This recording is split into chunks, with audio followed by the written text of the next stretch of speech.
गेले त्यांच्याकडे, महाराज तुम्हाला सन्मान द्यायचा आहे. आपल्यासारखा असता काय म्हणलं असता, इथं तुमच्या कार्यक्रमात पात्रवाळे उचलतो लेको, तुमच्या कार्यक्रमात सगळ्या गोष्टीत मी काम करतो आणि सन्मान द्यायचं काम आलं की दुसऱ्याकडे चालले बोंबलत. आता माझ्याकडे आले, कचरा वाटला काय मी तुम्हाला? म्हटलं असतं की नाही असं? पण हा युवक 5000 वर्षापूर्वीचा कृष्ण भगवंताच्या रूपानं तिथे आलेला, तो काय म्हणतो माहितीये? ठीक आहे चला, काहीच नाही, भगवंतानं फक्त अंगीच्या बाह्यावर केलेले आहे आणि हात धुतले फक्त. चला सन्मान द्यायचा, ठीक आहे, हरकत नाही. मी सन्मानाच्या योग्य तुम्हाला वाटत असेल ना, हरकत नाही. अपमानाच्या योग्य वाटत असेल तरी हरकत नाही. मला तुम्ही काही म्हणा. आमच्या मानवभाव पंथाचे मनोहर कवीश्वर नावाचे कवी होऊन गेले बा. त्यांचं गीत होतं, मला ते येत नाही आता, पण थोडेसे त्याचे शब्द आहेत. माना मानव वा परमेश्वर, मी स्वामी पतितांचा, भोगी म्हणून उपहासा, मी योगी कर्माचा. तुम्ही मला भोगी म्हणून उपहास केला तरी हरकत नाही, पण मी कर्मयोगी आहे, असं ते गीत आहे. आणि खरं तसंच आहे. हे मूल्य भेटेल का आता? कुठल्या ग्रंथामध्ये भेटेल? आजच्या कुठल्या गल्लीमध्ये हे मूल्य भेटेल? कुठल्या समारंभामध्ये मूल्य भेटेल? नाही ना, भेटत नाही आम्हाला. म्हणून या कथांची आम्हाला आज गरज आहे. म्हणून श्री चक्रधर कथा, श्रीकृष्ण कथा ह्या पुन्हा पुन्हा का ऐकल्या जातात? लोक एवढं आवडीनं का ऐकतात? त्याचं कारण आहे, त्याच्यात मूल्य आहे. मूल्य, ते मूल्य शोधा आणि ते मूल्य आत्मसात करा. त्या मूल्यांची आम्हाला गरज आहे, त्या मूल्यांची गरज आहे. भगतसिंग, राजगुरू, सुखदेव हसता हसता फासावर गेले देशासाठी. ते मूल्य आहे त्यांचं. वेडे आहेत का होती माणसं? मरायला तयार झाली.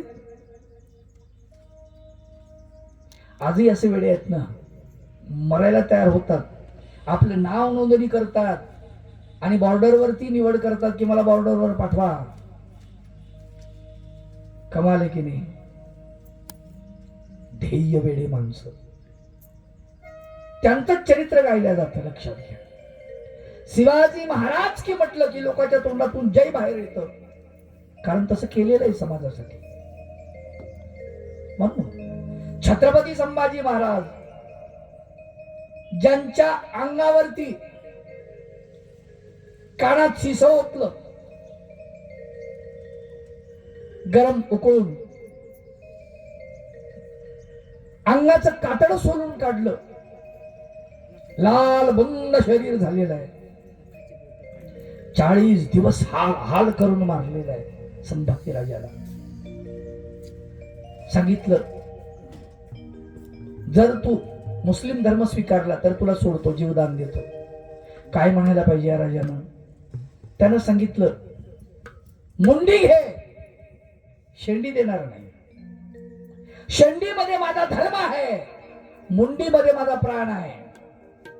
प्राण द्यायला तयार आहे, धर्म द्यायला तयार नाही. कशी माणसं आहे ती? कृष्ण चरित्रामध्ये जे जे आपल्याला दिसतं ते ते शिवचरित्रामध्ये येतं. पहा तुम्ही, भगवान गोपाल कृष्ण यांनी पळ काढला रणांगणावरतून. काल यवनाला पाठमोरे करून भगवंत पळालेले आहेत मुचकुंदाच्या गुहेमध्ये. इथे सुद्धा छत्रपती संभाजी राजे आग्र्याच्या औरंगजेबाच्या कैदेतून सुटले, पळाले तिथून, अगदी गपचूप निघून गेलेले आहेत. हा गनिमी कावा नावाचं तंत्र जे आहे छत्रपती संभाजी राजेंनी भगवान गोपाल कृष्णाच्या चरित्रामधून शिकलेलं आहे. चरित्रामधून आपण नुसतं कथा ऐकतो,